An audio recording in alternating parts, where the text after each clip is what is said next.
प्रसाद पुरोहित यांना कर्नल पद बहाल. पुरोहित यांची मालेगाव बॉम्बस्फोट प्रकरणातून निर्दोष मुक्तता. ब्रँड्स ऑफ बॉलिवूड विरोधात वानखेडेंची याचिका. समीर वानखेडेंची दिल्ली हायकोर्टात याचिका. वेबसिरीजमध्ये वानखेडेंच्या संबंधित पात्र दाखवल्याचा आरोप.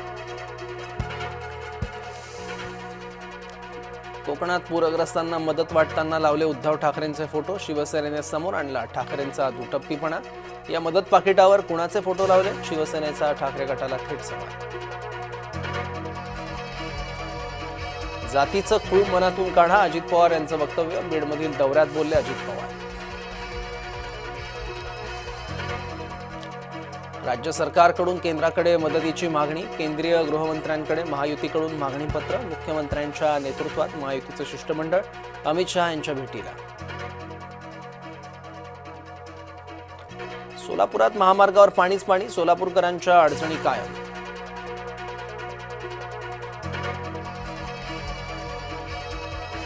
बुलढाण्याचे पालकमंत्री हरवले. विरोधकांची बुलढाणा पालकमंत्र्यांच्या विरोधात तक्रार. मंत्री मकरंद पाटील आणि सहमंत्री संजय सावकारे यांच्याबाबत नाराजी.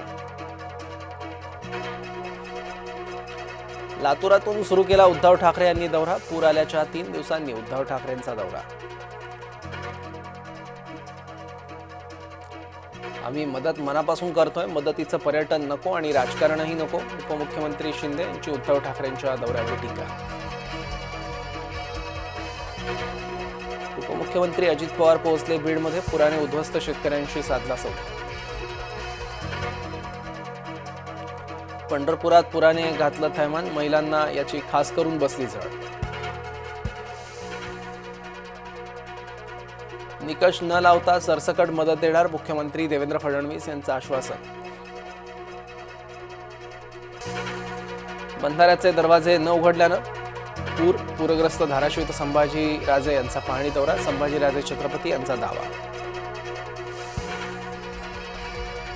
मुंबईच्या पोलीस आयुक्तांना कारणे दाखवा नोटीस. महिला पोलीस अधिकाऱ्याला तिचा उद्दामपणा भोवणार. राज्य मानवाधिकार आयोगाने बजावली नोटीस.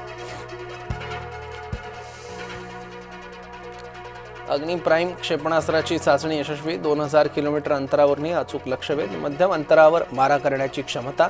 रेल्वेतून क्षेपणास्त्र डागणे शक्य. अजित पवारांचा निकटवर्ती अटकेत. राष्ट्रवादीचा नेता विनोद देशमुख दरोड्याच्या गुन्ह्यात अटकेत. लेहच्या हिंसाचाराच्या मागे काँग्रेस नेत्याची चिथावणी. समाज माध्यमातील लेहच्या काँग्रेस नेत्याचा व्हिडिओ चौकशीच्या फेऱ्यात. लेहच्या काँग्रेस नेत्याचा वादग्रस्त व्हिडिओ जय महाराष्ट्रच्या हाती. पाकड्या साहिबजादाच्या आगाऊपणाची तक्रार. बीसीसीआयची पाकड्या क्रिकेटपटूंविरोधात तक्रार. नागपुरात वादग्रस्त बाल्कनी तोडण्याची सुरुवात. उड्डाणपुलाच्या सुरक्षिततेला बाल्कनीचा अडथळा. अनधिकृत घराची बाल्कनी पुलाच्या सर्वाधिक जवळ. मुंबईतील मायकल हायस्कूलची मान्यता रद्द होणार. शिक्षण हक्क कायदा 2011चं उल्लंघन केल्याचा आरोप. विद्यार्थ्यांना बेकायदेशीर प्रवेश दिल्याचा दावा. ज्येष्ठ साहित्यिक SL भैरप्पा यांचं निधन. वयाच्या 94व्या वर्षी घेतला अखेरचा श्वास. हृदयविकाराच्या झटक्याने मृत्यू. दंगलग्रस्त लेहमध्ये संचारबंदी. बुधवारच्या दंगलीत 4 जणांचा मृत्यू. लडाखला पूर्ण राज्याचा दर्जा मिळावा म्हणून आंदोलन.